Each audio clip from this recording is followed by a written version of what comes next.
Welcome all of you for today's Srimad Bhagavatam session. We are discussing from first canto, chapter 8. Title of the chapter is महारानी कुंती द्वारा प्रार्थना तथा परीक्षित की रक्षा। और हमने इसमें श्लोक नंबर 5 तक पढ़ लिया था। आज हम लोग श्लोक नंबर 6 से प्रारंभ करेंगे। तो इसमें चैप्टर में क्या कॉन्टेक्स्ट चल रहा है, इसमें जो कुरुक्षेत्र का जो युद्ध है वो युद्ध अब समाप्त हो चुका है, कंप्लीट हो चुका है युद्ध। और जो अश्वत्थामा है उसको भी पनिशमेंट दिया जा चुका है, हमने पिछले चैप्टर में पढ़ा था। तो इस चैप्टर में अब इनके जो पांडवों के और जितने भी कौरव वहां मरे हुए हैं, उनके डेड बॉडी पड़े हुए हैं, तो उन सबको तर्पण देने के लिए सारे के सारे पांडव और भगवान श्री कृष्ण और जिनके भी कुछ सगे संबंधी जो बचे हैं वो सब कहाँ गए हैं, गंगा के किनारे पर जाकर तर्पण कर रहे हैं।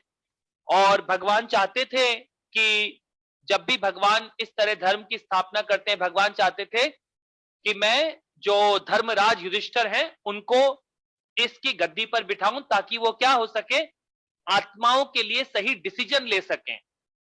तो भगवान चाहते थे जो भक्ति में अगर हमें प्रोग्रेस करनी है तो प्रॉपर तरीका क्या भगवान ने सेट किया है कि उस सोसाइटी में प्रॉपर वर्णाश्रम सिस्टम होना चाहिए। ये भगवान ने वर्णाश्रम स्वयं सेट किया था। वर्णाश्रम का मतलब होता है वर्ण और आश्रम। तो इनके आधार पर, कर्म और स्पिरिचुअल ऑर्डर के आधार पर इस पूरी सोसाइटी को 4 भागों में डिवाइड किया गया है। जैसे कि होता है क्षत्रिय, पहले होता है ब्राह्मण, फिर क्षत्रिय, फिर वैश्य और फिर शूद्र। और ऐसे ही स्पिरिचुअल ऑर्डर के हिसाब से होता है ब्रह्मचारी, फिर उसके बाद गृहस्थ आश्रम, फिर वानप्रस्थ आश्रम और फिर संन्यास आश्रम। तो इस प्रकार भगवान ने प्रॉपर एक सिस्टम सेट किया था।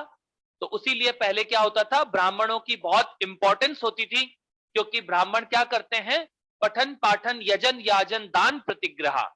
तो जो ब्राह्मण होते थे उनके पास ये ज्ञान था, उनका जीवन ही था कि हम ज्ञान को अर्जित करें और लोगों को क्या हो सके, जो वहां के देश के राजा हैं उनको वो ज्ञान प्रदान कर सके। तो भगवान चाहते थे इस प्रकार सोसाइटी में ये वर्णाश्रम स्थापित हो, और उसको स्थापित करने के लिए भगवान ने युधिष्ठिर महाराज को गद्दी पे बिठाना आवश्यक था। तो यहां तक हमने कल पढ़ा था, और हमने कल के लास्ट श्लोक में पढ़ा था कि सोसाइटी में, कल का जो लास्ट श्लोक था 5वें नंबर का श्लोक, वो भी बहुत इंपॉर्टेंट है। अब देखिए उसमें क्या बोल रहे हैं, धूर्त दुर्योधन तथा उसके दल ने छल करके अजात शत्रु युधिष्ठिर का राज्य छीन लिया था। भगवत कृपा से वह फिर प्राप्त हो गया, और फिर दुष्ट राजाओं ने दुर्योधन का साथ दिया था, वे भगवान के द्वारा मारे गए। अन्य लोग भी मारे गए, क्योंकि महारानी द्रौपदी के केशों को पकड़कर खींचने से उनकी आयु क्षीण हो चुकी थी। तो ये पूरा का पूरा युद्ध का ट्रिगर पॉइंट क्या था, सोचिए। ये पूरा कुरुक्षेत्र युद्ध लड़ा गया था एक नारी के सम्मान के लिए। धर्म की स्थापना तो करना ही था भगवान को। भगवान जब जब इस धरती पर आते हैं अपने भक्तों के साथ लीला करने के लिए आते हैं। तो द्रौपदी महारानी वो भगवान की सबसे परम भक्त हैं। तो भगवान को जब उसका इतना बड़ा अपमान हुआ तो भगवान ने फिर क्या हुआ, फिर भगवान से सहन नहीं होता है। अल्टीमेटली सारी रचना भगवान ही करते हैं, हम सब तो मिट्टी के पुतले हैं, परंतु फिर भी भगवान जो है अपने भक्तों के लिए भगवान दुनिया के सारे रूल तोड़ने के लिए तैयार रहते हैं।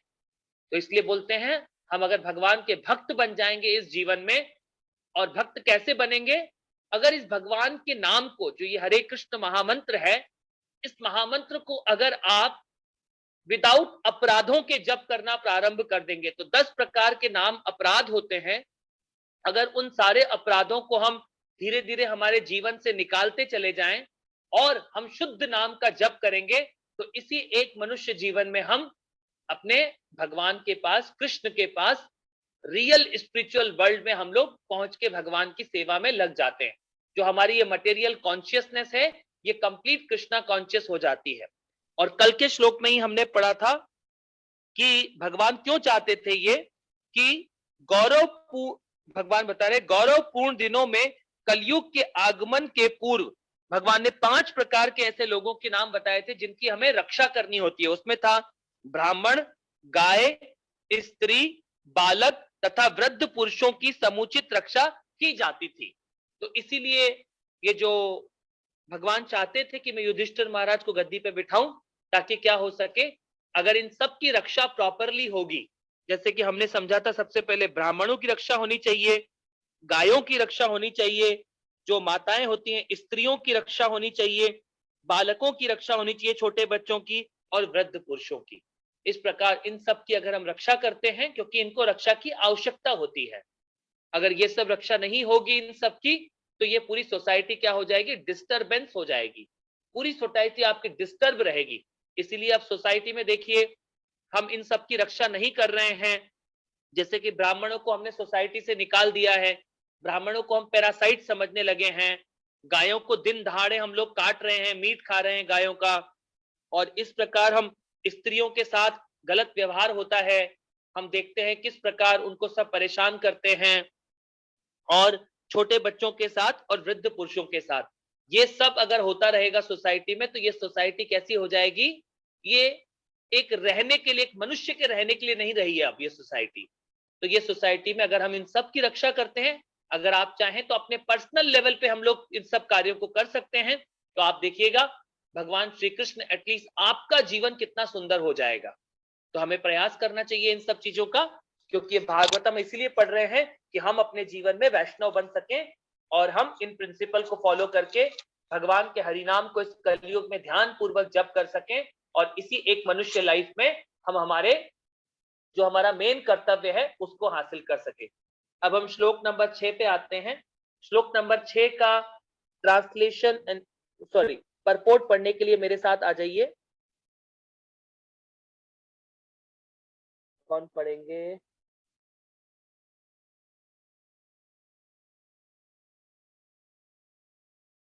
आज मेरे साथ सुबोध अग्रवाल जी पढ़ेंगे, और क्या नाम है उनका, महेश। सुबोध अग्रवाल जी को अनम्यूट कर दीजिए आप।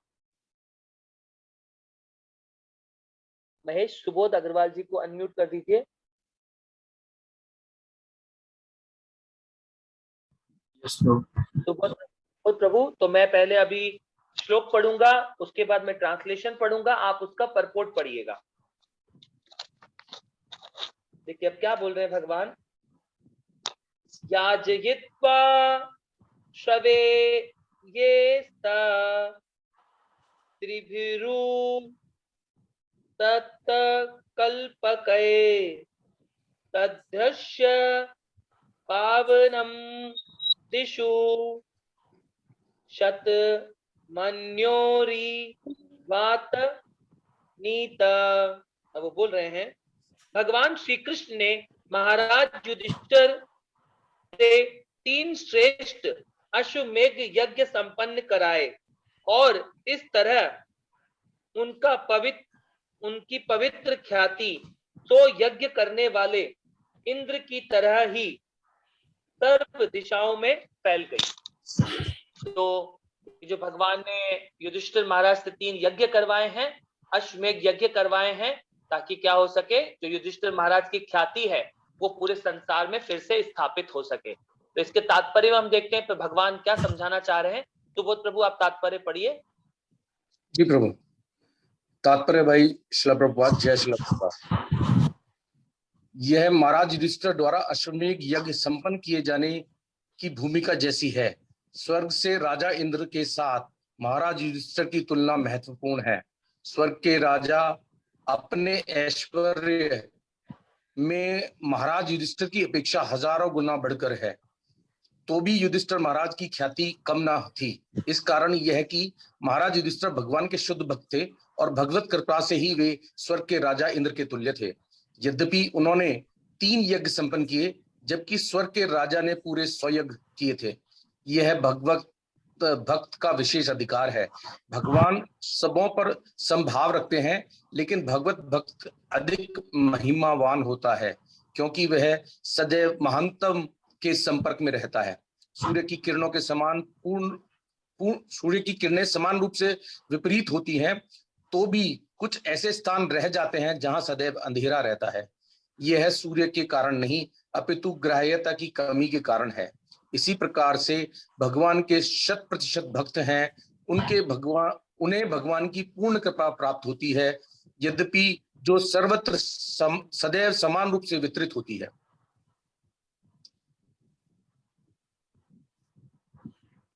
जय श्री प्रभुपाद।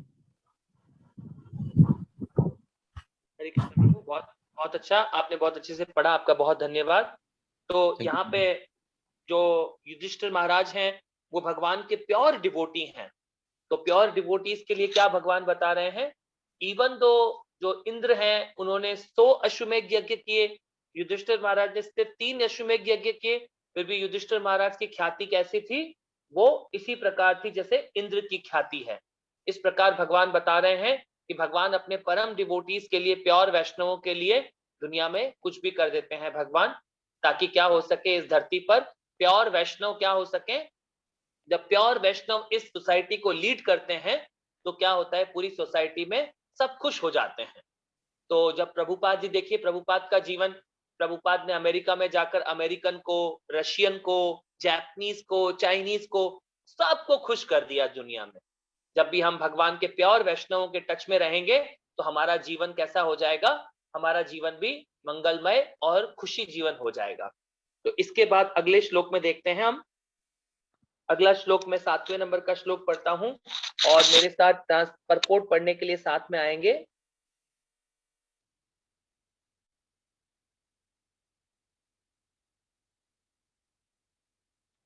महेश जी जो जयपुर से हैं, महेश जी को अनम्यूट कर दीजिए।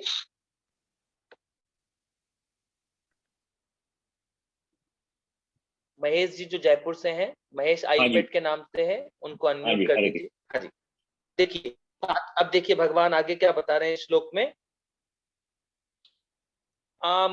आमन्त्रया पांडुपुत्रार्च शेनयोर्ध्ववत् संयुतः द्वैपायनाधिभिर्विप्रये पूजतये प्रतिपूर्जितः। अब वो बोल रहे हैं, फिर भगवान श्री कृष्ण ने सात्विकी तथा उद्धव के साथ प्रस्थान के लिए तैयारी की।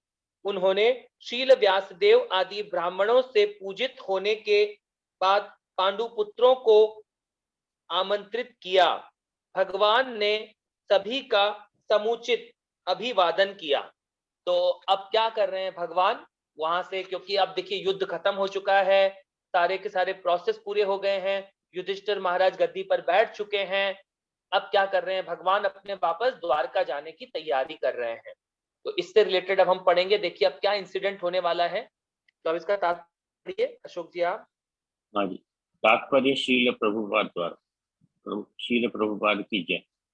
क्षत्रिय होने के कारण श्री कृष्ण ब्राह्मणों द्वारा पूजनीय नहीं थे, लेकिन वहां पर उपस्थित शील व्यासदेव आदि सारे ब्राह्मण उन्हें भगवान के रूप में मानते थे, अतएव इन सबों ने उनकी पूजा की। भगवान ने इस सामाजिक व्यवस्था के सम्मानार्थ अभिवादन किया कि क्षत्रिय को ब्राह्मणों के आदेशों के प्रति आज्ञाकारी होना चाहिए। यद्यपि श्री कृष्ण को सदैव सभी ओर से परमेश्वर को मिलने वाला सम्मान प्राप्त होता रहता था, लेकिन भगवान कभी भी समाज के चारों आश्रमों की प्रथाओं से रंच मात्र भी विचलित नहीं होते थे।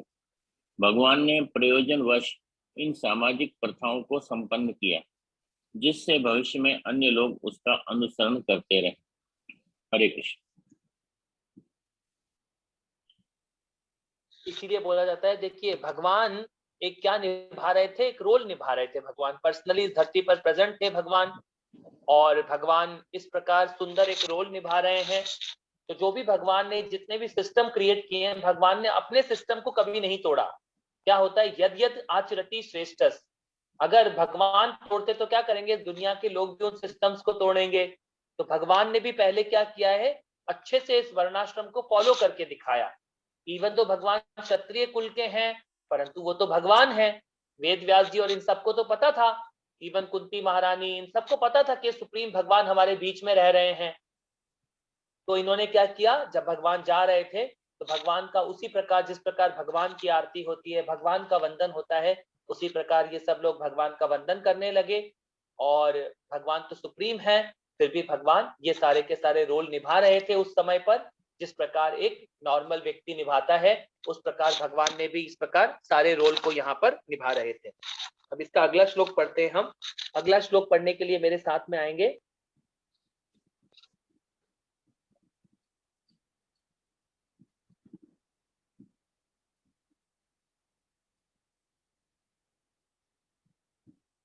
घनश्याम जो मैसूर से हैं, घनश्याम, उनको अनम्यूट कर दीजिए। अब देखिए अगले श्लोक में क्या बोल रहे हैं वो। कन्तु कृता मतिर्ब्रह्मन् द्वारिकां रथमस्थितः उपलेभे अभिधान्वति मुतारं भया वही लामा। अब वो क्या बोल रहे हैं,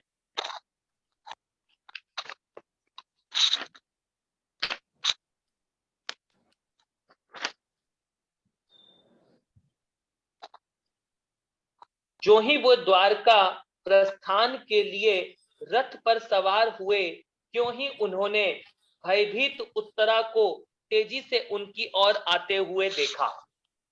तो जो उत्तरा है, अब सोचिए अभिमन्यु का तो वध हो चुका है, और जो अभिमन्यु की पत्नी है उत्तरा, उनके गर्भ में से परीक्षित महाराज का जन्म होने वाला है, क्योंकि उत्तरा प्रेग्नेंट है उस समय पर। तो अब ये उत्तरा चिल्लाती हुई भगवान की तरफ दौड़ के आई हैं। तो अब हम इस इंसिडेंट से समझेंगे कि जो भगवान के भक्त होते हैं, क्योंकि उत्तरा भी क्या है, भगवान की भक्त हैं, और उन्होंने रक्षा के लिए क्या है, भगवान को अप्रोच कर रही हैं वो। अब इसका तात्पर्य समझते हैं कि इसमें क्या इंसिडेंट होने वाला है। आप पढ़िए। हरे कृष्णा प्रभु जी, धन्यवाद, प्रणाम प्रभु जी। तात्पर्य श्रील प्रभुपाद के द्वारा। श्रील प्रभुपाद की जय। पांडव कुल के सारे सदस्य अपनी रक्षा के लिए भगवान पर आश्रित थे, अतः भगवान समस्त परिस्थितियों में उनकी रक्षा करते थे। वैसे तो भगवान सबों की रक्षा करते हैं, किंतु जो लोग उन पर पूर्ण रूपेण निर्भर रहते हैं, वे उनकी विशेष रखवाली करते हैं। पिता अपने नन्हे पुत्र के प्रति विशेष सतर्क रहता है, क्योंकि वह पिता पर पूर्णतः आश्रित होता है। हरे कृष्णा बाबू। हरे कृष्णा महेश, आपको बहुत, हरे कृष्णा घनश्याम, आपको बहुत धन्यवाद। अब देखिए यहाँ पर भगवान बता रहे हैं, क्योंकि ये जितने भी लोग थे, ये सारे पांडव, जितना भी इनका पूरा कुल था, ये भगवान के प्योर भक्त हैं। और जो भगवान के प्योर भक्त होते हैं, जैसे कि अब एक परिवार में जो छोटा पुत्र होता है, उस पर हमारा बहुत अटेंशन होता है छोटे बच्चों के ऊपर, ताकि गलती ना हो जाए। इसी प्रकार क्या होते हैं, छोटे बच्चे बड़ों पर आश्रित होते हैं। तो ये सारे के सारे भगवान के जो भक्त हैं, इंक्लूडिंग उत्तरा जो अभिमन्यु की पत्नी है, वो भी क्या है, भगवान पे फुली डिपेंड है। इसीलिए हमारे जीवन में प्रभुपाद जी बताते हैं हमें कि हमें इस भौतिक संसार में कहीं ना कहीं तो हमें सरेंडर करना ही पड़ेगा। आपको कभी बीमारियों के सामने सरेंडर करना पड़ेगा, कभी डॉक्टर के सामने सरेंडर करना पड़ेगा, कभी पुलिस के सामने सरेंडर करना पड़ेगा, कभी एडवोकेट के सामने सरेंडर करना पड़ेगा। हमें दुनिया में पूरे जीवन में किसी न किसी के सामने प्रतिदिन सरेंडर करना पड़ेगा। परंतु प्रभुपाद जी बताते हैं कि हमें उसके सामने सरेंडर करना चाहिए जिससे हम खुश हो जाएं। और वो सबसे बेस्ट सिचुएशन होती है भक्त के लिए कि हम भगवान को सरेंडर कर दें। अगर आप फुली भगवान को सरेंडर कर देंगे अपने जीवन में, तो क्या हो जाएंगे, आप जीवन भर के लिए खुश हो जाएंगे। तो जो भी भक्त भगवान के ऊपर डिपेंड रहते हैं और कृष्ण को सरेंडर करते हैं, वो हमेशा के लिए खुश रहते हैं, वो बहुत खुश रहते हैं। तो आज ये उत्तरा है, उनके सामने भी ये सिचुएशन खड़ी हो गई है, तो उत्तरा आप क्या करने जा रही हैं, वो भगवान को अब सरेंडर कर रही हैं। क्योंकि अब क्या है, उत्तरा के ऊपर क्या किया गया है, अभी हम अगले श्लोक में पढ़ते हैं। देखिए उत्तरा के साथ अब क्या, क्यों उत्तरा भागती हुई आ रही है भगवान की तरफ। भगवान द्वारका जाने के लिए रथ में बैठ चुके हैं, परंतु उत्तरा चिल्लाती हुई बिल्कुल परेशान कंडीशन में भगवान के पास आई है। तो हम अगले श्लोक में पढ़ते हैं, जो कि है श्लोक नंबर 9। अब इसमें उत्तरा बोलेंगी भगवान से, क्या बोलेंगी, तो अगला श्लोक पढ़ने के लिए मेरे साथ भूमिका महाजन माता जी को अनम्यूट कर दीजिए। भूमिका महाजन माता जी। हरे अब देखिए कृष्णा हम क्या प्रभु जी, हरे कृष्णा। अब देखिए क्या उत्तरा क्या बोल रही है अब।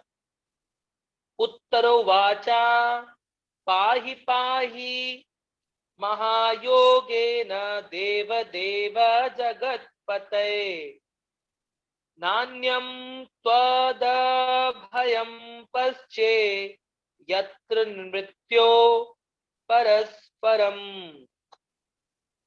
उत्तरा ने कहा, हे देवाधिदेव, हे ब्राह्मण के स्वामी, आप सबसे महान योगी हैं, कृपया मेरी रक्षा करें, क्योंकि इस द्वैतपूर्ण जगत में मुझे मृत्यु के पाश से बचाने वाला आपके अतिरिक्त अन्य कोई नहीं है।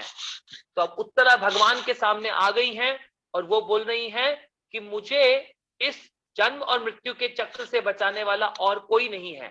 क्योंकि उत्तरा के सामने अब क्या सिचुएशन क्रिएट हो गई है,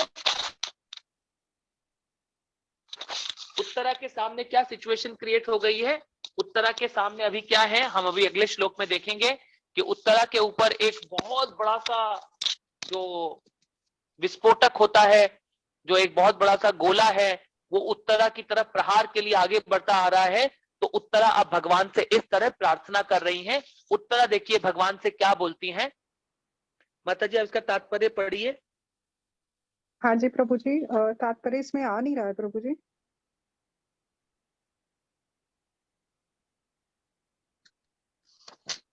आप माता जी आप श्लोक अपने नंबर बोलेंगे लेके प्रभु भी जी, कौन बैठे से? हाँ, श्लोक बुक नंबर में है 9, प्रभु जी, श्लोक नंबर प्लीज। श्लोक नंबर 9। उत्तरा ने कहा, हे देवादिदेव, हे ब्रह्मांड के स्वामी, आप सबसे महान योगी हैं, कृपया मेरी रक्षा करें, क्योंकि इस द्वैतपूर्ण जगत में मुझे मृत्यु के पाश से बचाने वाला आपके अतिरिक्त अन्य कोई नहीं है। तात्पर्य श्रील प्रभुपाद जी द्वारा। श्रील प्रभुपाद जी की जय। ये भौतिक जगत द्वैतपूर्ण है, जबकि परम धाम एक रूप है। द्वैतपूर्ण जगत पदार्थ तथा आत्मा से निर्मित है, जबकि परम जगत पूर्ण रूप से आत्मा है, जिसमें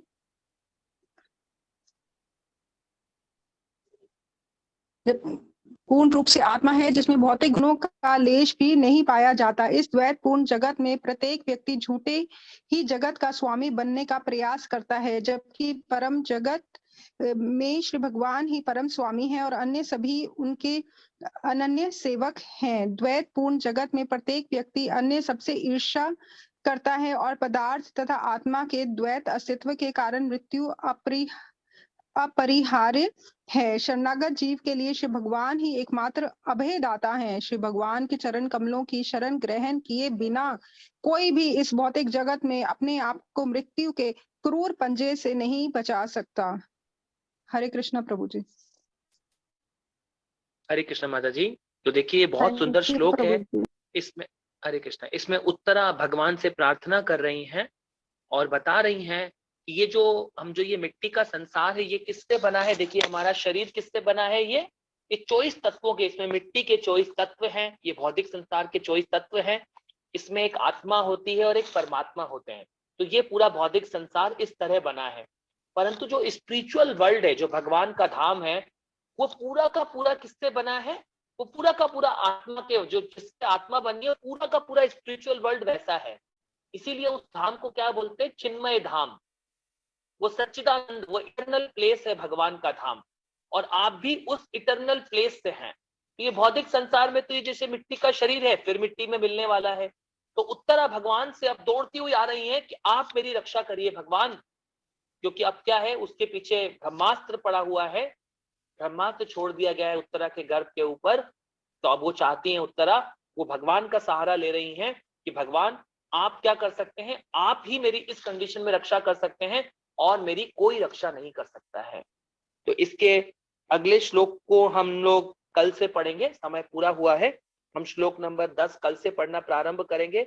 बहुत सुंदर है। अब ये भागवतम हमको परीक्षित की रक्षा समझ में आएगी, किस प्रकार भगवान परीक्षित की रक्षा करते हैं और किस प्रकार फिर कुंती महारानी भगवान के लिए स्पेशल प्रेयर्स गाती हैं। तो हम उन सबको समझेंगे। तो अभी हम लोग